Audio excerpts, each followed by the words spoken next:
antibiótico da. Então, não sei. Tá. Já estão vendo aí? Estamos sim. Tá. Então, falar de infecções ortopédicas e osteomielite. Tentar ser rápido, tem muita coisa. Primeiro, a definição de osteomielite, né? É uma infecção do osso. E aí, já tiveram várias classificações de osteomielite, baseadas em várias coisas diferentes. Mas a que se usa hoje é essa, de Sierra Meida. Na verdade, são duas classificações. Eles vão classificar a osteomielite em si, a infecção, e o hospedeiro. A classificação da osteomielite, são esses casos aqui. O primeiro tipo é infecção medular, endosteal. Então, a infecção vai ficar concentrada aqui na medula do osso e no endósteo. O tipo 2 é uma chamada de superficial. Então, ela vai pegar o periósteo e uma parte do córtex, mas não vai chegar na medula. O tipo 3 e o tipo 4 são permeativas, né? Elas vão entrar, vão pegar tanto a parte de dentro quanto a parte de fora, com a diferença de que no tipo 3, aqui é o osso longitudinal, ele ainda vai ter estabilidade, você sempre perder estabilidade, porque tem uma parte que está preservada. E no tipo 4, ele vai perder a estabilidade porque ela é chamada de segmentar. Então, ela vai dividir o osso em duas partes, ou em mais partes, e aí vai ter perda de estabilidade. Então, esses seriam 1, 2, 3, 4. E, além de classificar a osteomielite, essa classificação também vai considerar o hospedeiro. Então, você tem o hospedeiro tipo A, que é um hospedeiro saudável, comprometimento. O tipo B, que pode ser B local ou B sistêmico. Então, está relacionado ao comprometimento local, a lesão, se tiver algum agravante, ou ao agravante sistêmico, né, diabetes, hipertensão, alguma comorbidade que seja importante considerar na hora de ver qual vai ser a conduta. E o hospedeiro tipo C é aquele que ele está tão mal que o tratamento pode ser pior do que a doença que já está, que é a osteomielite. Então, ou você vai ter uma conduta mais conservadora ou a amputação do membro. Geralmente, um hospedeiro tipo C, você não vai fazer uma reconstrução, que vai ser mais complicado. Tá, com relação à patogênese, basicamente vai ser pode ser fungo ou viral também, mas na maioria dos casos por bactéria, e bactérias formadoras de biofilme. Então, tem dois estágios dessa bactéria formadora de biofilme. O primeiro estágio é o estágio planctônico, que é esse estágio aqui, que ela está livre da corrente sanguínea, e esse estágio é mais tranquilo. Se não tiver uma quantidade tão grande de bactéria, geralmente nosso sistema imunológico consegue combater essas bactérias. O problema é se você tiver uma alta carga dessas bactérias, pode ter uma septicemia, ou se elas conseguirem se aderir. Né? E para elas se aderirem, precisa ter um tecido para elas se aderirem, geralmente é tecido necrosado, um sequestro ósseo, um corpo estranho. E aí, um tecido que não tem a vascularização, que aí não vai ter ação tão grande do sistema imunológico, e elas vão conseguir começar a se fortalecer. Então, tem a aderência, elas vão começar a formar essa matriz de extracelular do polissacarídeo, que vai formar isso meio que um lodo, assim, que é chamado de biofilme. E aí elas começam a se multiplicar, começam a crescer e podem se agrupar com outras bactérias planctônicas de outra espécie. Enfim, quando elas estão aqui no biofilme, é bem mais difícil de tratar, para um antibiótico entrar aqui é mais complicado, enfim. Então tem uma série de complicações, e depois ela pode sair, ir para a corrente sanguínea e chegar em outros lugares do corpo. Então, é importante pensar em como não deixar formar esse biofilme. Com relação à resistência bacteriana, a gente já sabe a questão da resistência aos antibióticos, né, elas foram aumentando, cada vez tem mais bactérias resistentes. Mas uma coisa que eu achei interessante é essa questão da resistência, que as bactérias, quando elas estão no biofilme, elas podem entrar no estado de latência, e aí vai dificultar a ação dos antibióticos. Por quê? Os antibióticos eles vão atuar, quase todos os antibióticos, em alguma parte do metabolismo das bactérias. Tem aqui uma tabela, por exemplo. Tem as classes de antibióticos aqui e onde eles atuam. Então, na síntese da parede celular, do RNA, do DNA, enfim. A bactéria precisa estar em atividade para o antibiótico funcionar. Então, se a bactéria estiver no estado de latência, não estiver tendo essas coisas, o antibiótico não vai ser útil, não vai ser eficiente em destruir a bactéria. Então, você pode, por um momento, achar que a infecção passou, mas depois ela pode voltar. Então, esse é mais um problema do biofilme. Aqui tem essa imagem que é legal, mostrando a evolução de uma osteomielite. Então, você tem aqui o ciclo inicial de infecção, e aí já formou o biofilme, essa infecção está o semiológico tomando conta dela, começa a crescer. Como ela cresceu muito, essa região aqui do meio vai ficar sem suprimento sanguíneo, e posteriormente vai o osso vai morrer, e é o que chama de sequestro. Né? Também pode acontecer aqui, então isso daqui seria na classificação a tipo 1, né, que é uma interna, que pega só a parte de dentro do osso, e aqui ela virou uma tipo 3, porque ela é permeativa, né, passou do córtex, mas ainda tem uma porção de estabilidade. E ela pode evoluir com um trato sinusal, pode expulsar o pus aqui dentro, na tentativa de não contaminar mais outras partes do corpo. Para o diagnóstico, aqui, você vai pensar em osteomielite. Quando o paciente tiver história de infecção recorrente, melhora, o corpo volta, e na história clínica dele também tem um trauma ou uma cirurgia grave, com comprometimento de tecido mole, no passado, e também se o paciente tiver comprometido. Essa lesão grave de tecidos moles é porque quando você tem uma necrose de tecidos moles, é um dos melhores lugares para o biofilme se instalar. Então, você vai pensar nisso. Aí, o que você vai ver, de maneira geral, assim, uma redução da atividade do paciente, indisposição, mal-estar, anorexia, febre, todos esses sintomas aí. A inflamação pode ir para outro lugar, pulmão, bexiga, pele. E no local, nem sempre vai ter, mas no local pode ter inchaço, calor, eritema, sensibilidade, dor, a drenagem, no caso do trato sinusal, e a limitação da amplitude nas articulações próximas ao foco da infecção. Os testes laboratoriais, né, no caso do hemograma, eles vão funcionar muito bem para osteomielite aguda. Né? Na verdade, eles não vão funcionar, eles não têm uma baixa sensibilidade, mas uma alta especificidade. Então, eles vão funcionar no sentido de descartar a osteomielite. Então, vão testar leucócitos, a proteína C reativa e a velocidade de hemossedimentação. Os três vão estar altos. Pelo menos, em teoria, vão estar altos no caso de osteomielite. Se você está suspeitando de osteomielite, né, e eles não tiverem altos, então é muito provável que não tenha osteomielite.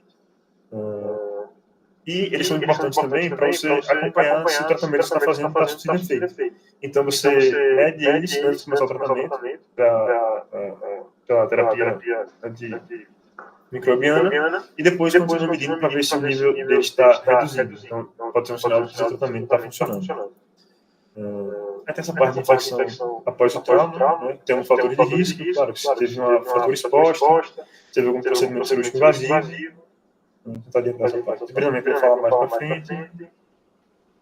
E essa questão das culturas, eu também vou falar mais para frente, mas as culturas iniciais podem não refletir as bactérias que causam a infecção, porque geralmente a infecção inicial é para uma bactéria gram-positiva, depois vai trocar para uma gram-negativa. Então, fazer uma cultura muito cedo nem sempre é tão conclusivo assim. Os patologias hospitalares são mais comuns em infecções tardias. Imagens radiográficas. Elas na osteomielite aguda vão estar normais, então você não vai perceber tanta diferença assim, mas com o passar do tempo você vai tendo alterações no raio-x. Então você vai ver uma rarefação, que é o osso desmineralizando por causa da hiperemia, o inchaço de tecidos moles, então isso vai ter uma obliteração dos planos histológicos. Antes você conseguia ver os planos histológicos divididos, agora você não vai conseguir ver mais porque está tudo inchado. Destruição da trabeca, no caso de osso conjunto, permeação da cortical, como naquela imagem lá, que a cortical vai romper e pode formar um trato sinusal. E tem uma reação do periósteo, que é a tentativa de formação do invólucro para conter aquela infecção e disparar para outros lugares. O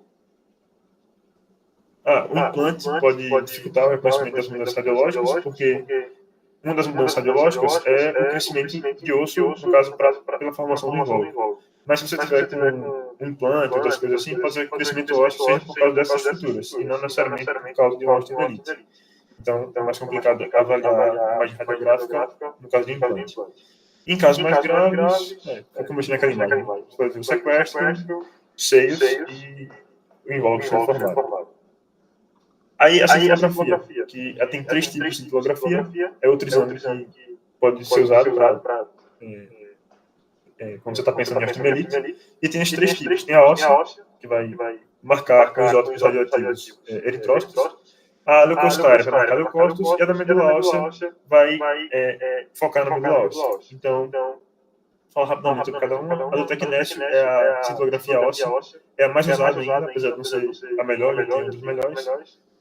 Mas ela é usada por esses motivos. Ela tem uma meia-vida de 6 horas, ela é barata, é fácil aquisição. Né? Tem sensibilidade e especificidade muito variadas. E aí é uma das coisas da cintilografia. Ela depende muito do examinador. Alguns estudos vai dizer que tem uma sensibilidade de 100%. Outros estudos têm sensibilidade de 0%. O livro varia de 0 a 100%. Então, depende muito do examinador. E aí tem essas 3 fases. Né? Tem a fase do fluxo sanguíneo, que é 5% de sanguíneo. Então, se você tirar a foto da cintilografia nessa hora, vai estar no sangue todo. Depois vai se acumulando nos ossos. E depois de um tempo,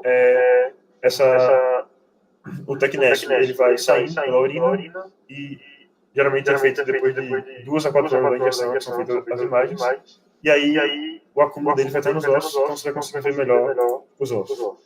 A do citrato de gálio é a cintilografia leucostária, então ela vai se ligar no sangue a proteínas séricas, a bactérias e a leucócitos, e muito bom que se liga a bactérias também. E ela também tem sensibilidade e especificidade muito variável. O problema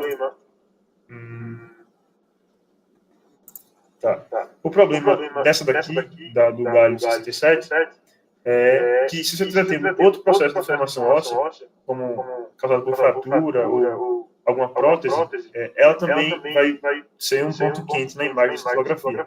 E aí você pode confundir isso com a osteomielite. Então, o lado negativo dela é esse. E a mais usada hoje em dia é essa, que é a do Nimbus 111. Ela também é leucostária. E ela é mais usada não, é a melhor das leucostárias. Mas a mais usada ainda é a do Tecnest 99. E ela tem a sensibilidade alta para a osteomielite. E a última, que é o enxofre coloidal, que é que vai focar na medula óssea, é a mais recente, é a que funciona melhor, mas ainda é pouco usada. E diferente das outras, quando você tem uma área que provavelmente tem osteomielite e ela fica com a área quente na imagem, essa daqui, quando você é suspeito de osteomielite, quando tiver uma área fria. Então tem uma tabela que geralmente você pede mais de uma ao mesmo tempo, pede várias, se tiver à disposição, para comparar os resultados. E aí vem para essa tabelinha, por exemplo. Se na cintilografia óssea e a leucostária, que pode ser uma daquelas duas que eu mostrei, a imagem tiver uma região quente na imagem e a cintilografia da medula óssea estiver fria, é o mais provável de ser uma osteomielite. E o caso menos provável seria esses dois frios e esse daqui quente, mas, pelo que eu entendi, não tem como acontecer.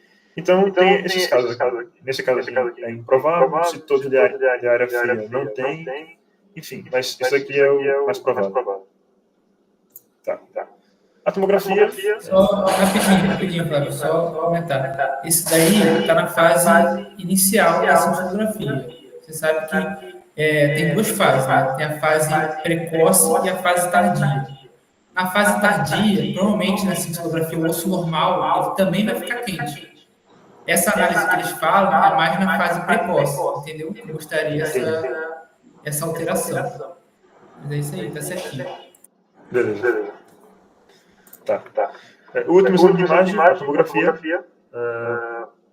apesar da tomografia ter sido muito substituída pela ressonância magnética, mas para avaliação da parte cortical, do córtex do osso, ela é muito interessante ainda. Ela vai conseguir visualizar bem sequestros e corpos estranhos que tiverem e diferenciar a infecção tipo 3, que é aquela que não tem perda de estabilidade do osso, com a tipo 4, né, para ver como é que está a integridade do osso. E também, quando você vai ter uma osteomielite intensa, que você vai geralmente abordar com um desbridamento mais agressivo, ela vai ajudar a determinar a extensão da infecção, para você também não fazer desbridamento a mais possível. Os exames laboratoriais. Aí tem uma discussão se você faz uma cultura do leito. É menos usada a cultura do leito tecidual. É a cultura da ferida. Está com a ferida aberta, vai fazer uma cultura. Então, aí tem uma dúvida, se faz antes ou depois de fazer o desbridamento. Né? Nos dois casos, tanto antes quanto depois, a eficácia é muito baixa. Então, em 8% dos casos, fizeram a cultura e perceberam que a bactéria que cresceu naquela cultura era a bactéria que estava causando a osteomielite. E quando a cultura era feita depois, 22% dos casos. Então, é muito baixo, não é tão efetivo assim a cultura no leito tecidual. Você pode fazer uma cultura no trato sinusal, né, depois que está saindo, a eficácia é um pouco maior, de 25% a 45%. E quando você faz uma uma coleta não superficialmente, mas mais profundamente ao trato cerebral, tende a ser um pouco melhor. Mas o ideal, nesse caso, é a biópsia óssea. Então, ele é mais confiável, os resultados são bem melhores, e quando você tira material de biópsia, você pode fazer tanto a cultura quanto uma análise histológica. Então, tem uma eficácia bem maior do que os tipos de cultura. Aí aqui, falando sobre pseudoartrose, bem rápido, porque eu estava no tema.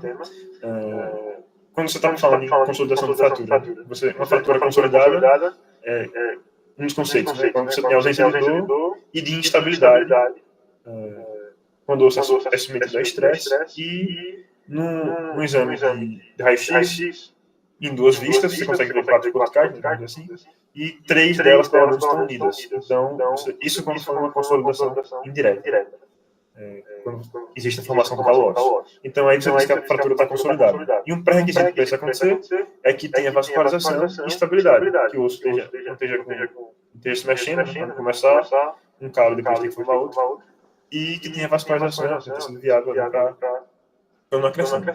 E as complicações que podem ter nessa consolidação são a consolidação retardada e a pseudoartrose, que não são 2 condições diferentes, na verdade são só assim, 2 níveis da mesma coisa. Consolidação retardada é quando demora mais do que esperado para o se consolidar, mas ainda há uma esperança de que ele se consolide sem precisar de intervenção cirúrgica. E no caso da pseudoartrose, é quando realmente não tem jeito, existe uma falha na consolidação, e, em alguns casos, uma falsa articulação, porque você vai ficar se mexendo ali, que não tem estabilidade, e vai precisar de fixar de alguma forma para dar estabilidade, vai ter que ter uma intervenção cirúrgica. E aí tem os casos aqui, né? Essas aqui são chamadas de vasculares e essas avasculares. Essa aqui é vascular, porque a gente percebe que está chegando no suprimento, principalmente por essa daqui, porque está sendo formado um calo ósseo aqui. Mas o problema é que, como não tem estabilidade, toda vez que esse calo ósseo vai se formando, mexe um pouquinho, quebra, aí tem que voltar a formar. Então essas bordas aqui maiores, por conta disso. Então significa que tem vascularização, mas falta estabilidade. Então o que você precisa fazer aqui é estabilizar o osso. Já nesses outros casos, esse aqui, quando você tem um corpo estranho, um pedaço de osso que não está vascularizado no meio, como ele não está vascularizado, você percebe aqui pela imagem que não está formando calo ósseo. Então nesse caso você precisa revitalizar as margens para a condição do osso dele se recuperar. E aqui são outros casos também, isso aqui mesma ideia, só que é porque ele está muito distante, você teve uma perda óssea muito grande, então ele não vai voltar sozinho, vai precisar de intervenção cirúrgica também. E por fim, o controle do tratamento da osteomielite vai ser abordagem diferentes para situações diferentes. Na fratura fechada, que você vai operar, você faz uma profilaxia antimicrobiana. Geralmente você inicia um antibiótico de 30 a 60 minutos antes de começar a cirurgia, para fraturas expostas, mas que não necessariamente estão infectadas ainda.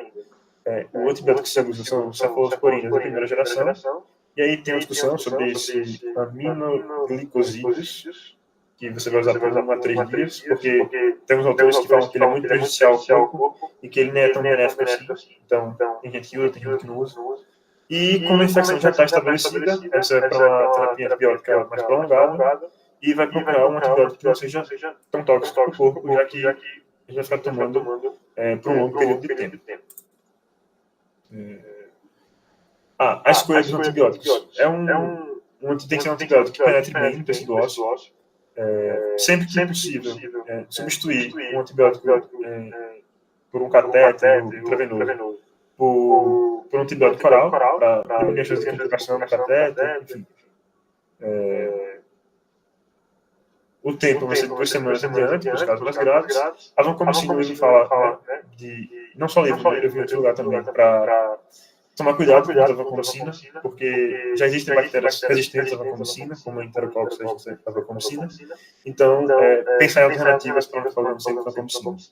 E outras possibilidades são soluções salinas, né, tentativa de matar a bactéria, tem soluções também antimicrobianas, mas aí tem que avaliar o benefício e o prejuízo, porque pode ser nocivo aos tecidos também, quando você vai aplicar as soluções. E alguns tecidos ósseos que têm um antibiótico também. Esse é o último slide. Falando só sobre o desbridamento, vai ser a remoção do tecido necrosado, infectado, porque são lugares ótimos para a fixação do biofilme, então tem que remover, para favorecer a fixação, a cicatrização.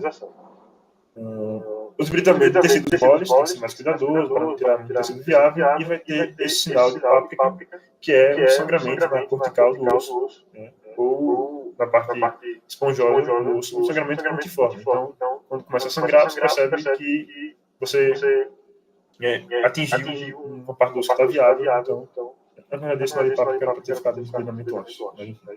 E o esbrilhamento ósseo, você vai basicamente remover o osso que está necrosado ou infectado. E é isso.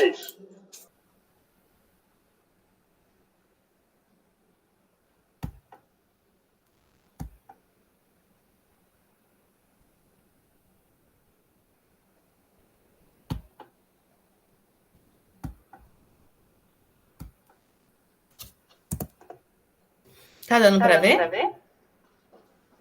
Tá sim. Oi? Tá vendo. Tá, obrigada. Vou apresentar agora complicações sistêmicas. Então, eu preferi pegar esse fluxograma que ele representava muito bem a fisiopatologia de tudo o que acontecia no momento do trauma. No momento do trauma, vai acontecer a fratura. Dessa fratura vai acabar gerando a embolia gordurosa. O que é a embolia gordurosa? A embolia gordurosa vai ser aquela liberação de êmbolos de gordura na circulação. Esses êmbolos, eles vão estar vindo da medula amarela, do osso. E esses êmbolos, eles vão acabar causando uma resposta sistêmica que pode gerar uma síndrome da embolia gordurosa. E o trauma vai ocorrer a liberação desses êmbolos, que vão acabar partindo em direção à circulação venosa dos capilares pulmonares, para o cérebro, para o rim e para a pele. E isso tudo vai acabar ocluindo a circulação desses vasos. Mas o principal foco vai ser na parte da lesão pulmonar, que ela vai acabar possuindo dois mecanismos, tanto funcional como estrutural. Em relação ao funcional, vai ter uma alteração gerada por esses trombos. Por quê? Porque eles ocluíram os vasos, que vai acabar gerando uma agregação plaquetária e vai acabar gerando um feedback positivo para a liberação de serotonina. Essa serotonina, se eu estiver falando rápido, vocês me avisem, tá? Essa serotonina, ela vai acabar gerando uma vasoconstrição, e nesse momento da vasoconstrição, vai acabar gerando um espaço morto ali. Por quê? Porque eu vou estar contraindo os meus vasos e, junto a isso, eu vou estar contraindo a musculatura ali presente. Então, eu vou acabar liberando um espaço que estaria ali ocupado. Aí, esse processo ele vai acontecer ao mesmo tempo que o fator inflamatório está atuando no trauma local. Aí os mastócitos que foram recrutados ali para o local vão acabar causando uma broncoconstrição e um efeito de Schwann, que vai ser a obstrução parcial dos alvéolos. E isso tudo vai acabar comprometendo a função pulmonar do paciente. Essa é a parte funcional do pulmão que é atingida pelo trauma. Já em relação ao estrutural, vai acontecer o quê? Vai acontecer um dano estrutural ali resultante da lipase liberada pela digestão da gordura. O nosso organismo ele vai tentar digerir o êmbolo que foi liberado na circulação e vai acabar causando a produção de ácidos graxos na circulação. E esses ácidos, eles acabam sendo danosos. Por quê? Porque eles potencializam a nossa cascata pró-inflamatória e acaba ativando os neutrófilos do nosso organismo, que vão acabar indo para a digestão da gordura e vão acabar digerindo o nosso endotélio e a parede alveolar. E vai acabar causando uma perda do surfactante dos alvéolos. E isso vai acabar causando uma insuficiência respiratória. Aí, juntando esses dois mecanismos, estrutural e funcional, vai acabar evoluindo para uma SARA, que é a síndrome da angústia respiratória do adulto, que é quando o nosso parênquima ele fica mais edematoso, mais encharcado, e acaba reduzindo a difusão de oxigênio. Por quê? Porque o vaso estava ocluído na hora do momento da passagem do sangue para o pulmão. E acaba que o sangue que passou, o pouco que passou, ele também ele não sofreu o processo de oxigenação. Então, acaba devolvendo pouco sangue e um sangue de péssima qualidade, que vai acabar gerando um infiltrado inflamatório difuso na radiografia. É como se fosse aquela imagem mais opacazinha e como se tivesse uns raminhos saindo da radiografia. Junto a isso, vai acabar tendo alguns cofatores que vão contribuir para essa cascata todinha da resposta sistêmica, que vai ser o quê?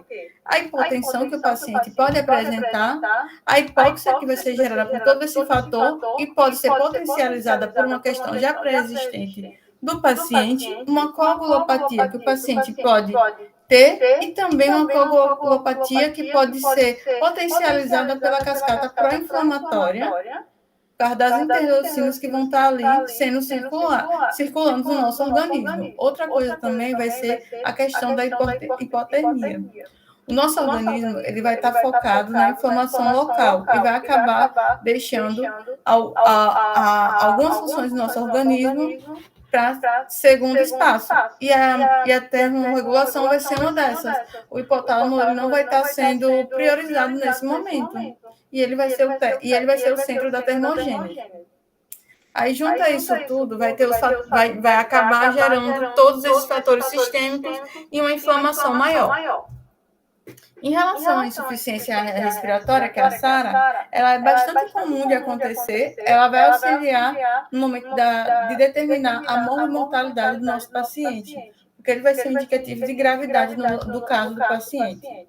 E como é que eu vou suspeitar clinicamente da insuficiência respiratória? O paciente ele vai estar agitado, vai estar taquipneico e vai apresentar uma cianose periférica. Aí isso tudo vai ser confirmado com a saturação da hemoglobina e a tensão de oxigênio arterial, que todo paciente politraumatizado, quando chega na urgência, ele vai ter essas duas funções monitoradas. Aí toda essa hipóxia gerada naquela cascata que eu mencionei da resposta sistêmica vai acabar gerando uma SARA se a insuficiência respiratória não evoluir. Mas o que pode causar essa hipóxia? Essa hipóxia ela pode ser causada por uma oxigenação inadequada ou uma ventilação.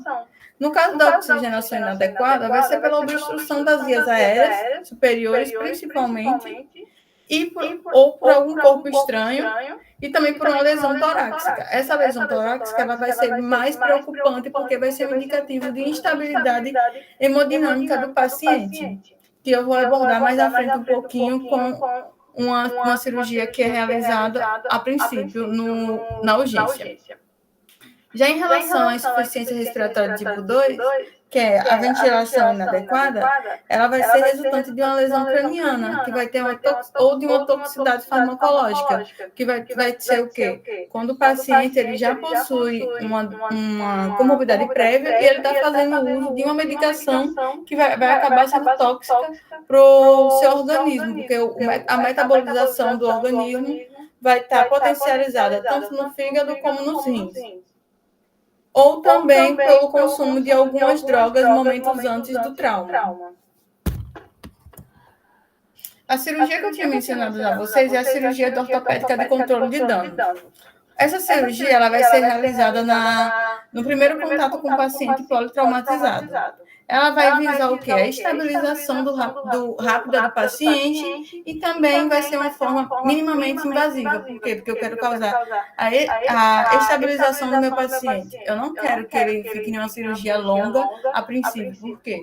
Porque naquele momento ele pode estar sofrendo um choque grau 3, ou grau 4, ou grau 4, que esses choques são os mais preocupantes. Então, o paciente que vai ser indicado essa cirurgia vai ser aquele paciente que está no limítrofe, instável ou no extremo. É aquele paciente que apresenta um choque grave e também apresenta um problema de coagulopatia. Nesse caso, ele não tem suporte para aguentar uma cirurgia que dure muito. Desse modo, essa cirurgia de controle de dano ela tem que ser realizada dentro das primeiras 24 horas. E ela vai buscar estabilizar as fraturas instáveis de forma externa e também para evoluir para uma nova fixação interna, que é o que acaba que o Dr. Alex faz. Ele faz a segunda cirurgia ou os outros procedimentos, as reavaliações. Aí os pacientes que vão ser indicativos dessa cirurgia, eles vão apresentar uma tríade, a hipóxia, a hipotermia e a coagulopatia. Todo paciente que apresenta essa tríade, ele vai ser indicativo para a cirurgia de controle de dano. Além disso, o paciente ele vai ter que apresentar também uma lesão fisiológica, torácica ou craniana. E ele não vai ser um procedimento que vai ser realizado em todo o paciente. Por quê? Porque o paciente estável, ele aguenta esperar mais que 24 horas para uma cirurgia eletiva, uma cirurgia mais elaborada, não uma cirurgia de urgência. Já falando um pouco agora da rabdomiólise, que Marcos comentou antes, ela vai ser resultado do quê? De uma lesão muscular e de uma reperfusão do tecido isquêmico. A rabdomiólise ela vai apresentar uma tríade também. É a fraqueza muscular, a mialgia e a urina inchar, que é aquela urina marrom avermelhada.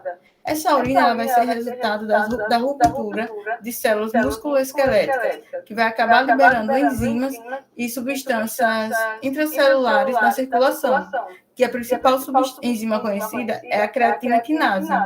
Essa enzima, junto à mioglobina, ela vão acabar passando para o espaço, para o glomérulo renal, que vai ser metabolizado pelo rim, porém, quando chega a uma taxa alta de filtração, o rim já não consegue fazer aquela filtração, e acaba que aumenta a nefrotoxicidade ali presente.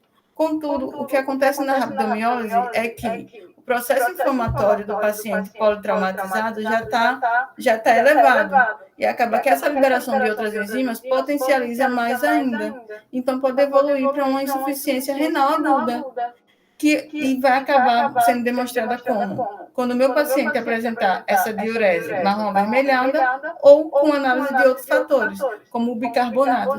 Se o bicarbonato do paciente estiver menor que 17, acaba que ele tem um alto risco de desenvolver a rabdomiólise, que é essa nefrotoxicidade para o rim. Aí, como é que eu vou tratar isso? Eu vou tratar ele, basicamente, tentando restaurar o fluxo sanguíneo do paciente e aumentando a diurese, fazendo a diurese de volume para o paciente, iniciando a infusão de cristalóide e de solução salina. Se não resolver, o que é que eu vou fazer? Eu vou administrar uma solução de manitol e de bicarbonato para tentar alcalinizar ali o nosso sistema, assim, o sangue presente, e diminuir a nefrotoxicidade. Contudo, a maioria dos pacientes que apresentam a IRA, eles acabam evoluindo para um processo de diálise ou hemofiltração por algum serviço especializado. Porém, cabe ao cirurgião avaliar o momento que isso acontece.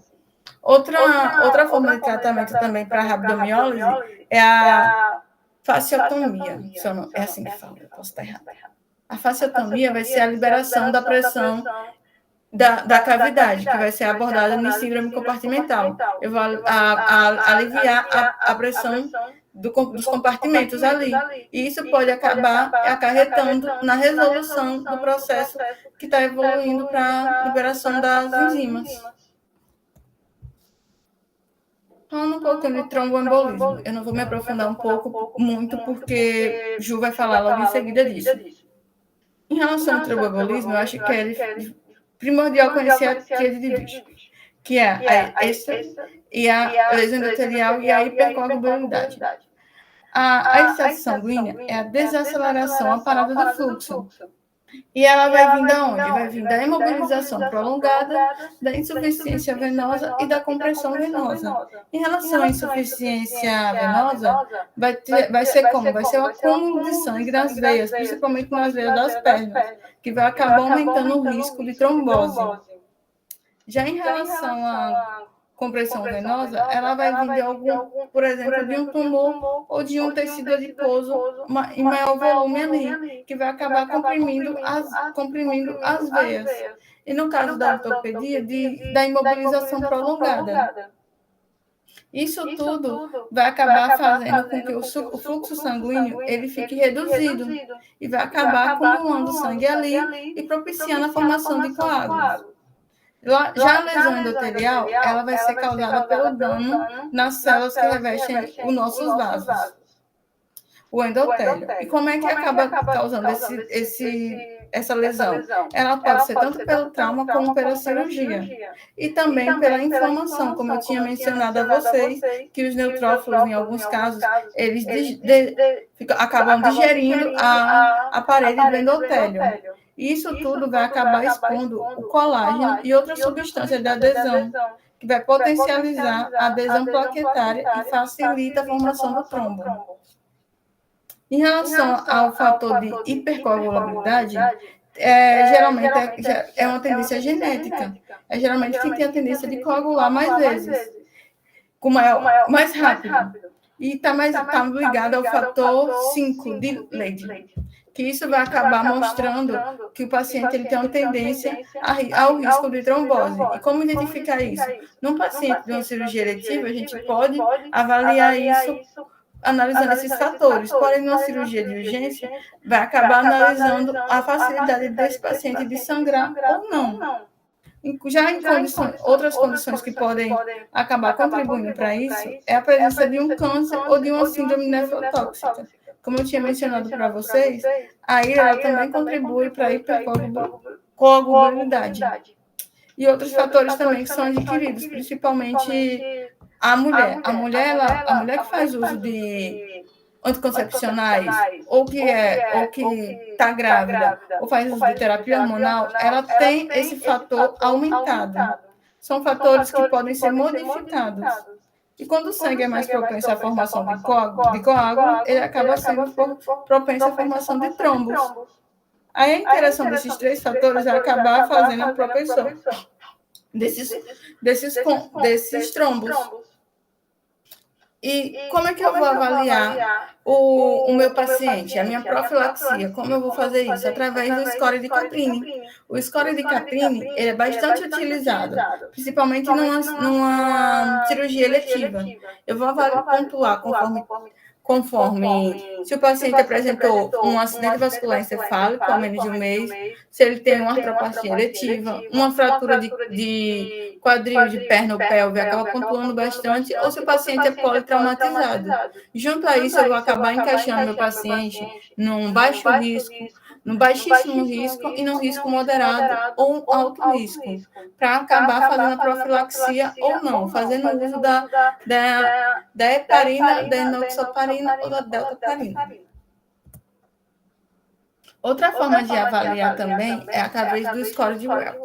O score de Wells ele vai servir para quê? O score de Wells ele vai avaliar a probabilidade clínica do paciente de apresentar uma TEP, um tromboembolismo pulmonar. E ele vai ajudar também na aplicação dos exames. Basicamente, eu divido meu paciente em baixo risco, risco intermediário e alto. No meu paciente que tem um baixo risco, eu vou analisar o quê? A presença clínica da tríade da TEP, que vai ser a dispneia temporária, a dor no peito e a hemoptise, que é a tosse com sangue.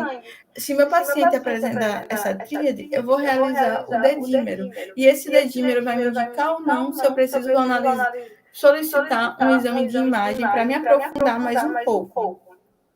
Já o paciente que tem risco intermediário e alto, eu não vou me preocupar tanto com a clínica dele. Eu já vou partir para o dedímero e para o exame de imagem. Por quê? Porque ele já está um paciente mais grave. Significa que a clínica dele não vai ser um filtro. Ele já passou desse filtro. Ele já passou daquele baixo risco há um tempo.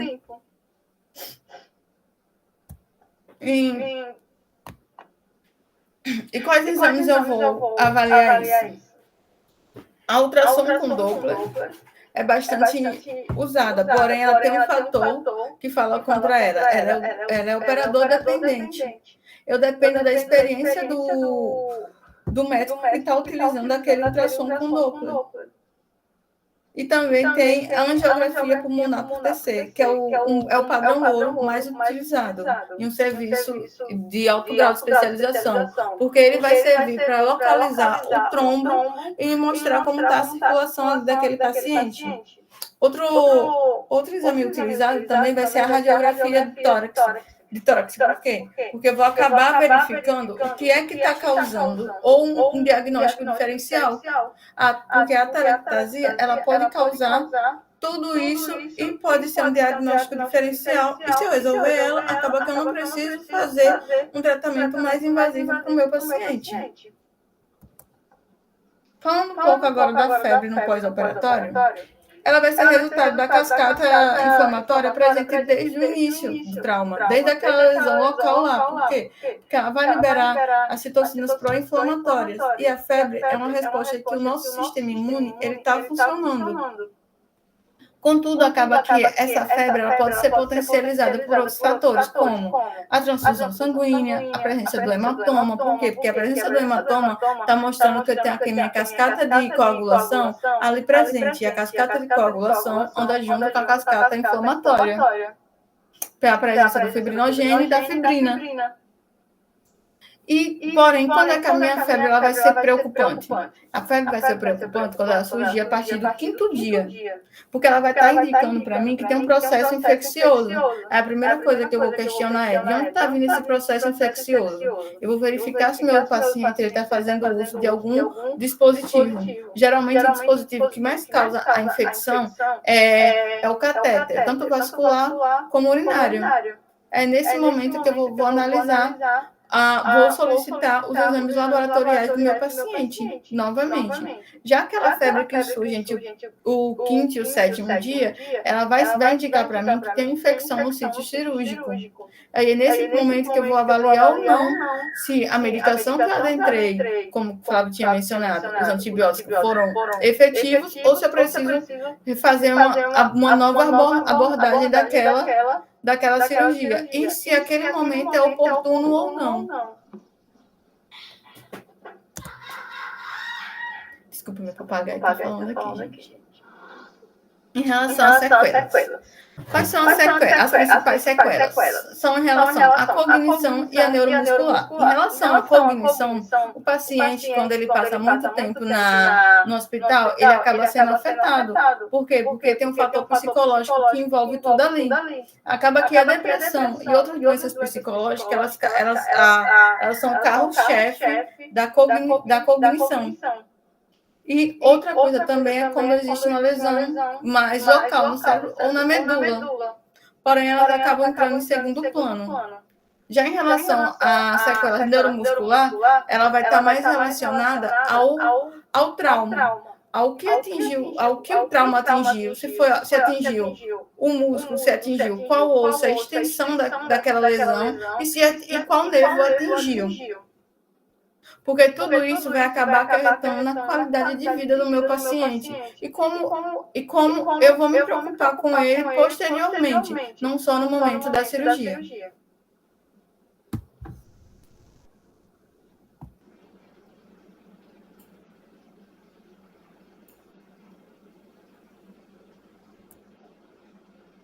Tá todo mundo aí? Também. Vamos lá, boa noite, dando continuidade, falar um pouco sobre síndrome compartimental, né? E a síndrome compartimental aguda, a gente pode definir como uma elevação da pressão intracompartimental, dentro de algum compartimento de algum membro do corpo. Com esse aumento da pressão, vai dificultar a perfusão local, né? O fluxo sanguíneo, e vai ocorrer necrose isquêmica tecidual. Essa necrose isquêmica tecidual tanto vai afetar partes moles, principalmente o músculo, e também vai afetar a parte neuronal, né, que vai ter repercussões nesses dois âmbitos. E uma das grandes complicações, uma das grandes consequências, na verdade, melhor dizendo, da síndrome compartimental vai ser a contratura isquêmica de Volkmann.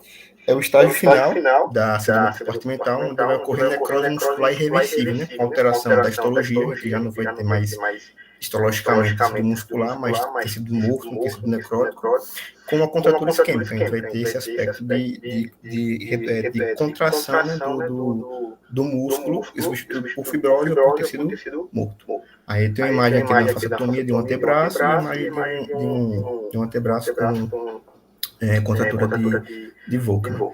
É isso, as definições, beleza? Aí agora fala um pouco sobre a etiologia. A gente tem que 69% das causas de síndrome compartimental são por fraturas. Então, é uma etiologia muito importante, né? E a segunda causa maior são as lesões de tecidos moles. Então, traumas, impactos também são casos, né? Vamos falar de esmagamento também, que eu falo um pouco mais na frente. Alguns fatores de risco, né? Vai ser homem de idade de 20 a 29 anos. Então, são dois fatores de risco que aumentam muito a incidência de síndrome compartimental. E que o texto aborda alguns fatores sobre se a lesão de alta energia ou de baixa energia, de fratura exposta e de fratura fechada. Em ambos os casos, tanto a lesão de alta quanto de baixa energia pode ocorrer síndrome compartimental. Ele não percebeu pelo livro uma variação muito pouca significativa do predomínio de uma ou da outra, e de fratura exposta e fratura fechada, geralmente tem uma predisposição a ter mais em fratura fechada, devido que na fratura exposta pode ocorrer uma descompensação automática, né, quando você faz a fratura exposta, mas que não quer dizer que fratura exposta não possa desenvolver, também pode desenvolver síndrome compartimental. Mas às vezes, como a fratura exposta ocorre, rompimento dos compartimentos pode ajudar na descompressão, mas isso também não quer dizer que sempre que ocorrer uma fratura exposta vai estar descomprimido. Mas as fraturas fechadas eles tendem um pouco mais a fazer síndrome compartimental, né? Porque você vai ter toda aquela pressão, todo aquele edema, e não vai ter um ponto de saída, vamos dizer assim, que na fratura exposta pode até ter, mas às vezes é insuficiente e não consegue aliviar toda aquela pressão da fratura, do impacto da contusão. Então, tanto pode ocorrer em fratura exposta, quanto pode ocorrer em fratura fechada, tanto pode ocorrer em lesão de alta energia, quanto em lesão de baixa energia. E entre as causas que a gente está falando das causas etiológicas de síndrome compartimental, a gente falou que existem as causas de fratura, que são as principais. Entre as de fratura, a fratura de diáfise tibial é a que ganha, com 33% dos casos, depois vem a de tecidos moles, e em terceiro vem a fratura de rádio distal. Então, essas duas fraturas dominam aí a causa de síndrome compartimental, e depois vem a síndrome do esmagamento, como já comentaram, vai ocorrer necrose muscular e vai caminhar com aquele mesmo processo fisiopatológico da síndrome da contratura isquêmica de Volkmann. Aí, falando um pouco da fisiopatologia, a gente tem 3 teorias escritas no livro que tentam explicar, cada uma complementando a outra, na verdade, sobre a fisiopatologia da síndrome compartimental. A gente vai ter essa teoria, que é a teoria da pressão crítica de fechamento. Então, você vai ter um processo de elevação da pressão tecidual.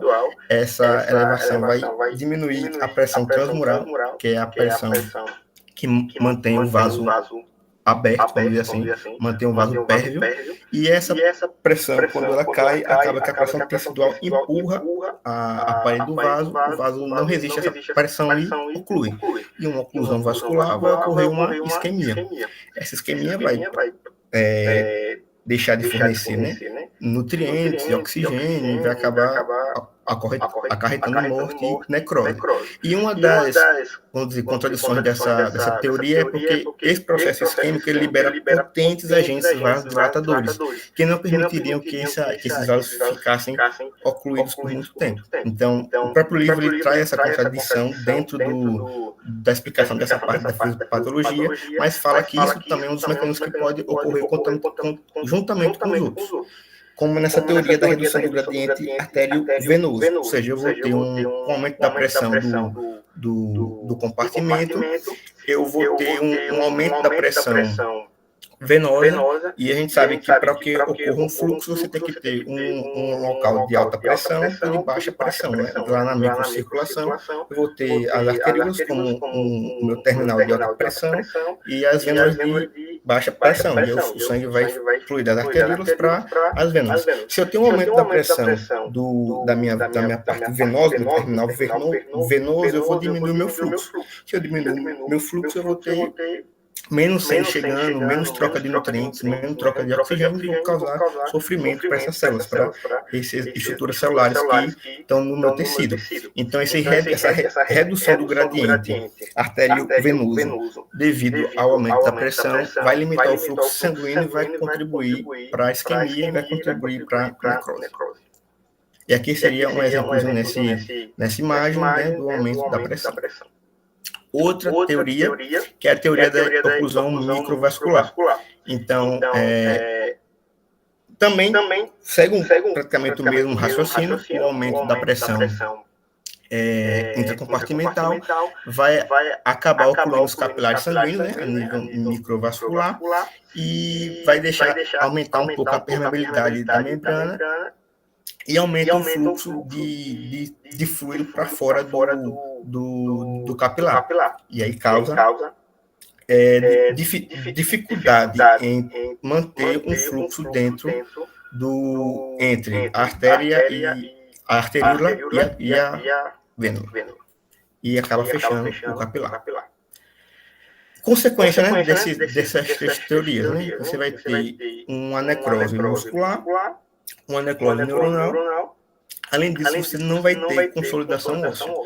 Então, você vai ter morte de músculo, que é o principal músculo, que é o principal tecido que vai sofrer devido à síndrome comportamental. Você vai ter também necrose neuronal, que a gente vai ter repercussões clínicas nessa parte neurológica, que a gente vai ver mais na frente. Então, vai ter paresia, pode ter paralisia, por causa do sofrimento neuronal. E você também não vai ter consolidação óssea, não está chegando nutrientes, não está chegando oxigênio, não vai ter metabolismo para reconstruir o osso, né? Para fazer a consolidação óssea.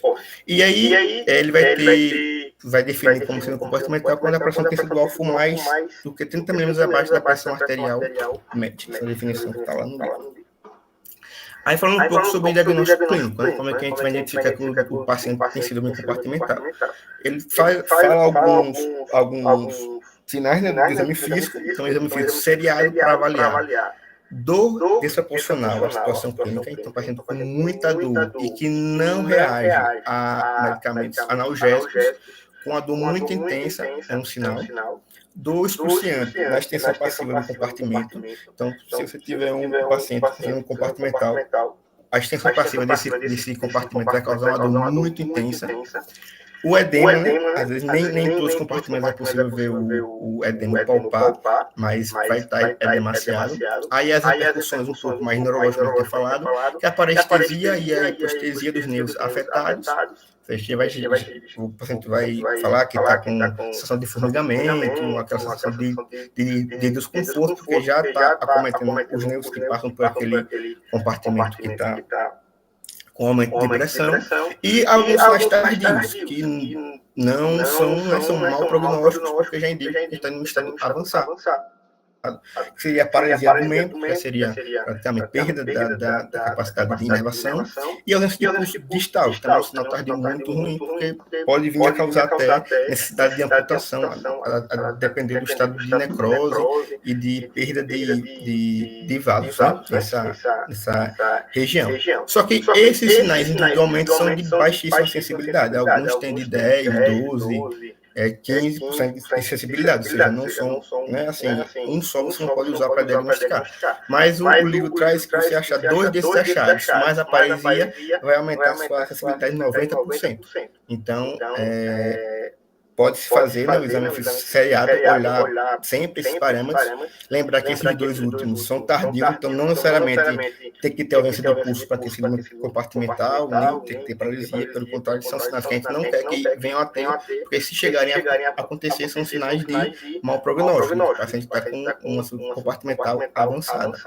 Então, a partir desses achados, né, do exame físico, combinados, a gente consegue diagnosticar e ter uma sensibilidade maior para o diagnóstico precoce e também de forma correta.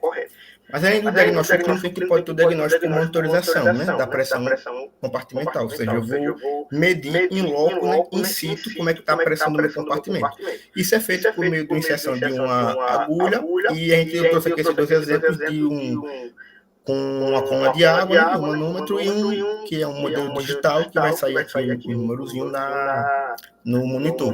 Então, vai inserir essa agulha nesse cateter no compartimento.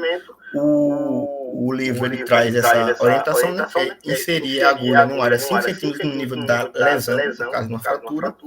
E aí eu vou fazer esse delta P, que é a variação da pressão arterial diastólica menos a pressão intracompartimental. Esse valor tem que ser menor ou igual do que 30 milímetros de mercúrio durante 2 horas. Ou tem que ser maior. Se ele for menor do que 30, ou 30, né? Menor ou igual a 30 por 2 horas, quer dizer que eu estou em síndrome compartimental. Ou seja, se a minha pressão intracompartimental for muito próxima da minha pressão diastólica, isso faz todo sentido, dialogando com o que a gente tem falado sobre fisiopatologia. Ou seja, eu vou ter uma pressão muito grande, quase semelhante à minha pressão diastólica. Então, eu vou ter um fluxo prejudicado e, consequentemente, isquemia e necrose tecidual. Então, se eu identifico que meu ΔP está menor ou igual do que 30 milímetros por mais de 2 horas, eu estou em síndrome compartimental e a conduta é fasciotomia. Aqui tem alguns posicionamentos orientados para a gente fazer a aferição da pressão intracompartimental, e geralmente são, o que ele descreveu aqui, são os que mais acontecem em síndrome compartimental. Então, na coxa, provavelmente vai acontecer a prevalência maior no compartimento anterior, na perna também é compartimento anterior, e braço interósseo, no antebraço do flexor e na mão do interósseo. Mas, a depender, se você não encontrar nesse compartimento, mas suspeitar, você pode colocar fazer análise dentro de outro compartimento. E aqui falamos já da conduta, né, que é a fasciotomia. Então, o que é a fasciotomia? É um procedimento de descompressão completa e adequada de um compartimento do membro. Então, ele vai fazer uma incisão cutânea dentro do compartimento com exposição de todos os músculos. E isso é importante, primeiro, para descomprimir o objetivo da cirurgia, mas também para avaliar a necrose muscular. Então, mesmo que você pense em fazer, vou fazer uma incisão pequena, então vou fazer uma incisão subcutânea, que é contraindicada, você pode ter necrose muscular e você não acabar vendo. Então, no livro diz bem claro que tem que expor todos os músculos, que você vai poder ver se houve necrose muscular e então fazer o desbridamento. E a conduta é fazer o desbridamento de todos, né, o tecido necrótico que tiver presente. Se não for viável, tem que ser retirado. Então, são incisões grandes, né? Vocês podem ver aqui na região da perna. Não são incisões pequenas, são incisões grandes justamente para descomprimir e impedir que fique esse ambiente de alta pressão dentro do compartimento.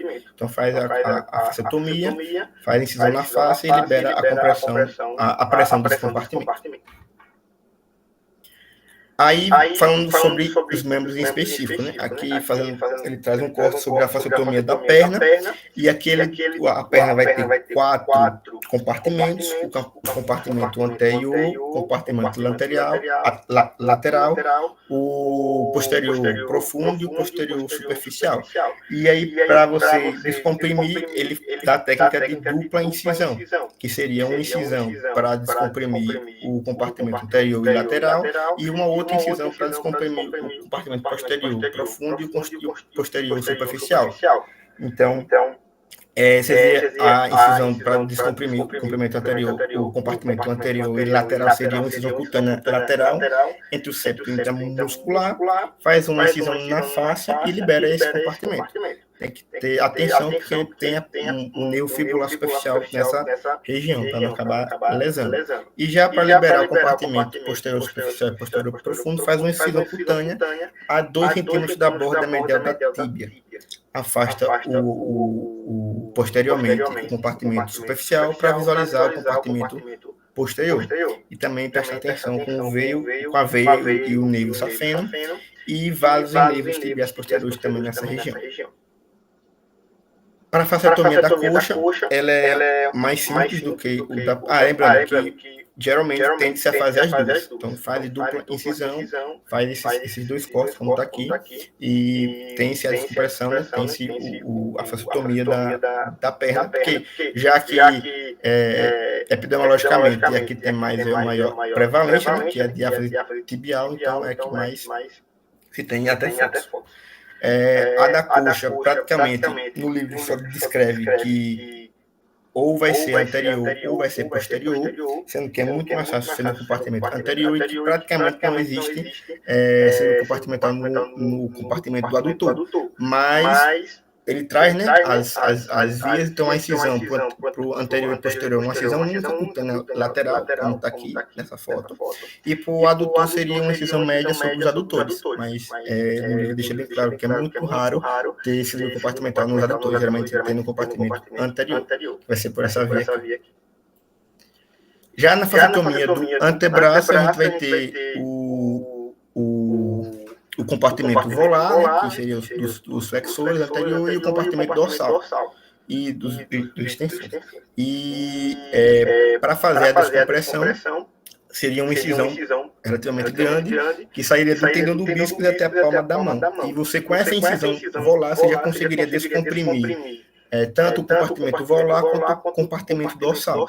Aí, caso em algumas exceções você não conseguir descomprimir com essa incisão volar, você faria uma incisão dorsal retilínea no antebraço para descomprimir o compartimento dorsal. Nessa foto aqui tem uma incisão bem grande, que vem aqui lá, esse aqui já vem desde o braço, né, passando aqui, bíceps e todo o antebraço até a palma da mão, né, uma fasciotomia de antebraço. Você vê que expõe todos, né, os grupos musculares para poder avaliar. Fasciotomia do braço, não consegui achar nenhuma foto de boa qualidade, então teria duas incisões. A incisão anterior e a incisão posterior, e seria essas duas só. Não tem muitos detalhes no livro também. Fasciotomia do pé. Fasciotomia do pé, pelo livro, existem mais de 10 compartimentos, né, no pé, mas aí ele descreve mais essas inserções pelo interósseo e para descomprimir os compartimentos interósseos e o compartimento central, por meio de incisão dorsal no segundo e no quarto metatarso, dos metatarsais, né? E para descompressão nos compartimentos medial e lateral seria a incisão dorsal no primeiro e no quinto metatarsais. Então seria algo como semelhante a essas incisões, né? Na altura dos metatarsos. E na fasciotomia da mão, a gente teria, e acho que até colocaram a foto aí, o Rui colocou a foto, seria incisões dorsais, né?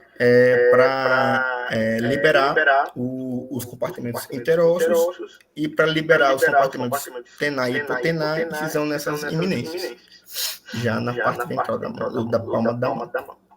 E falando um pouco sobre complicação, a minha complicação na fenda compartimental é justamente o atraso no diagnóstico. Né? O atraso é catastrófico, porque a cada, né, ele colocou esse tempo, de mais de 6 horas, mas o atraso vai causar mais isquemia, vai causar mais necrose, mais morte tecidual, mais morte muscular, mais morte neuronal, e consequentemente avançando para consequências irreparáveis, né? Para danos irreparáveis e que vai trazer paralisias, até, no caso mais graves, amputações para o paciente. Então, identificar um síndrome compartimental o mais rapidamente possível e agir, né, se conseguir identificar precoce, agir com a fasciotomia, quando for a melhor opção. Outra complicação também é a lesão de reperfusão, né? Às vezes faz-se a fasciotomia, é um sucesso, mas devido ao processo de reperfusão, libera-se diversos agentes inflamatórios pela corrente sanguínea e a depender do nível da lesão muscular, isso pode causar uma resposta até sistêmica e até agravar um pouco o quadro do paciente. É isso. Pronto. Eu fiquei com a parte de trombose venosa profunda. Acabou que é um tema que já estava dentro de outras complicações sistêmicas. Então, eu vou tentar trazer algumas outras coisas que não foi falada, apesar de eu já ter discutido muito bem sobre. A trombose venosa profunda, ela é uma doença que basicamente vai propiciar a formação de coágulos, né, que eles se juntam ali na parede vascular e eles formam esses trombos. E aí, justamente, eles têm uma tendência a ser pelas veias profundas, e eles podem obstruir essa veia, tanto totalmente, ocluindo a veia, ou eles vão obstruir parcialmente aquela veia. O que acontece na maioria dos casos dos traumas, que pelo menos o livro ele traz, é que justamente a preocupação toda é daquele trombo formar um embolizar, no caso, né? Que é justamente uma parte do trombo ele sair e aí ir para o resto da circulação e justamente chegar nos pulmões.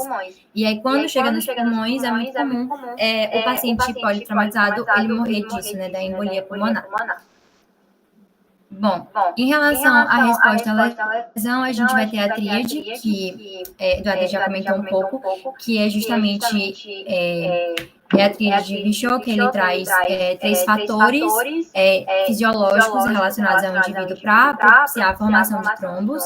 Esses fatores, apenas 2 deles já propicia a formação, mas no caso de um paciente traumatizado, a gente vai ter todos esses fatores agindo ao mesmo tempo. Então, primeiro é a lesão endotelial pelo próprio trauma, ou algum tipo de infecção secundária também pode propiciar uma lesão endotelial. O estado de hipercoagulabilidade, a gente tem idosos, eles já são indivíduos procoagulantes, mulheres na idade fértil que utilizam anticoncepcionais orais à base de estrogênio também são hipercoagulantes, e pessoas que têm doenças como trombofilias também. E o estado, né, da estase venosa, que é justamente essa diminuição do fluxo, e isso pode ser causado principalmente no cenário de trauma ortopédico pela imobilização, que faz com que a gente não tenha aquele fluxo e retorno venoso adequado. Metade dos politraumatizados, eles vão desenvolver esses trombos nas pernas justamente por ter todos esses aspectos da tríade. Aqui, em relação à formação de um coágulo, o livro ele traz um pouco da parte fisiológica. Basicamente, a nível microvascular, todos os dias acontece isso no nosso corpo. Então, acontece algum tipo de lesão, o nosso corpo ele forma um coágulo e logo ele vai dissolver esse coágulo, porque o objetivo não é ter o coágulo, é só controlar o sangramento para que não cresça. E num cenário de trauma, né? E a questão da microvascular também, que ocorre todos os dias, a gente vai ter 2 tipos de hemostasia, a hemostasia primária e a secundária. Na hemostasia primária, o objetivo principal é parar aquele sangramento. E como que isso vai se dar? Através da formação de um tampão plaquetário. Basicamente, as plaquetas vão ser uma das primeiras células a irem ali lá no tecido subendotelial, então elas vão aderir ao endotélio, elas vão ser ativadas e elas vão se agrupar. E aí, justamente, esse agrupamento de plaquetas forma o tampão hemostático. Só que o tampão hemostático, que é o tampão plaquetário, na verdade, ele é um tampão temporário, então logo ele pode se desfazer e o paciente voltar a sangrar. Por isso que, ao mesmo tempo que o paciente ele já está fazendo esse tampão plaquetário, o corpo ele também está produzindo a hemostasia secundária, que é justamente para fazer com que esse paciente ele não volte a sangrar. E isso se dá através de uma cascata de coagulação, que o objetivo final da cascata é formar a rede de fibrina, que aí sim é uma rede estável e vai fazer com que o paciente ele não sangre, que é uma rede polimerizada, totalmente diferente das plaquetas. Então, o artigo traz um pouco também dessa questão da cascata, que pode ser um pouco complicada assim, de entender, né? A cascata é bem ampla, mas de maneira resumida, quando a gente tem um trauma, a gente tem a liberação ali de fator tecidual, então o próprio tecido ele vai ativar outras células para gerar ali a coagulação, a inflamação, e aí justamente ele vai se juntar com o fator 7 para produzir alguns outros fatores da cascata. Então essa seria a parte mais extrínseca da cascata. E ele vai justamente formar o fator 10. Só que o fator 10 sozinho não vai fazer nada. Então, a gente precisa de uma parte intrínseca também, que seria outros fatores da cascata que são mais intrínsecos e não só relacionados ao trauma, que seriam os fatores 11, 9 e 8, porque o fator 12, ele é o fator Reisman, né, que é um fator mais in vitro. E aí, justamente, essa sequência de fatores, ele vai dar no final ao fator 10 e ao fator 5, que juntos, eles vão fazer com que a protrombina seja convertida em trombina. E a trombina vai ser fundamental na conversão do fibrinogênio em fibrina, para que essa fibrina seja polimerizada e a gente tenha ali a rede de fibrina para conter o sangramento. No final das contas, essa rede de fibrina, ela precisa ser quebrada pelo processo de fibrinólise. Então, quando ela não é quebrada, justamente a gente tem aquele coágulo e ele não sai. E aí outras coisas do resumo também tem em relação a algumas fases, que é justamente essa parte da iniciação, que tem a questão do fator tecidual, da amplificação, porque as plaquetas, quando se ativam, elas vão fazer com que a gente gere outros fatores da cascata, e a propagação, que justamente é para se dar o aumento desses fatores, para a gente ter a formação ali do tampão hemostático da rede de fibrina. Basicamente, em relação aos fatores de risco, a gente tem os relacionados ao trauma e os não relacionados ao trauma. Então, o texto traz, em relação à gravidade da lesão, lesões mais graves, elas têm um maior risco da pessoa ter a trombose venosa profunda, lesões cranianas, lesões medulares, principalmente a nível de torácica alta. Então, ele fez algum comparativo com outras lesões, e essa foi a que teve a maior incidência. As fraturas também de membros inferiores, quanto mais proximal, mais risco de ter a trombose. E ele também traz em relação à fixação externa, que para alguns autores, eles achavam que isso teria relação, né, com ter ou não propiciar a trombose. Na verdade, ele traz que não, ele não vai, por mais que imobilize o paciente, ainda dá para fazer um certo tipo de movimentação, então não vai fazer esse tipo de trombose. E em relação também à fratura pélvica, principalmente em idosos, porque ele também traz o tempo em que esse idoso vai fazer uma cirurgia. Muitas vezes essa cirurgia precisa ser feita em um tempo maior de 24 horas, e isso aumenta ainda mais a chance do paciente ter a trombose.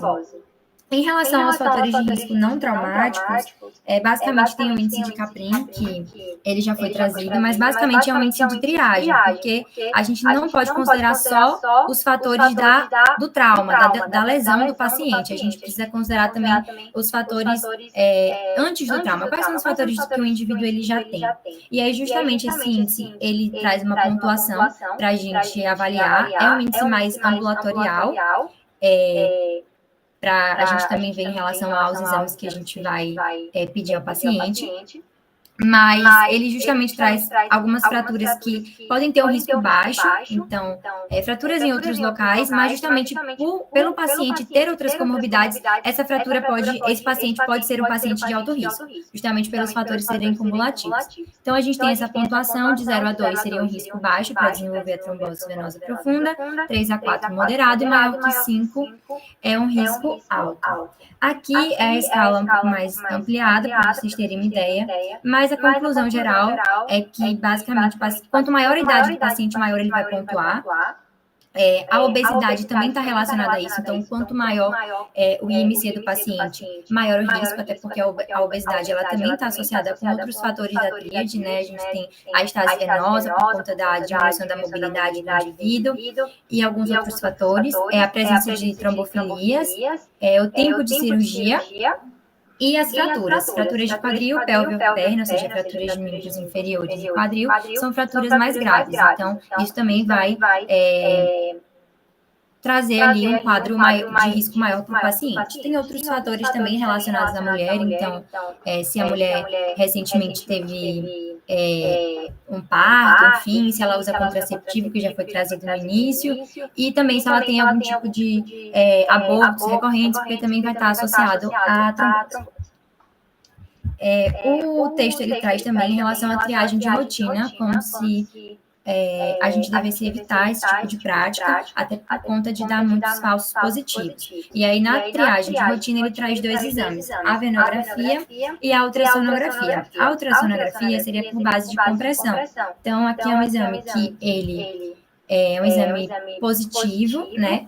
A gente precisaria de mais dados para diagnosticar o paciente, mas basicamente aqui a gente tem a veia do paciente, e então o próprio operador ele vai comprimir a veia do paciente, então aquilo dali precisa sumir. Nesse caso, após a compressão, não sumiu, então justamente pode ter um trombo ali, então é indicativo de uma trombose, mas não é diagnóstico, justamente porque precisa considerar outros fatores.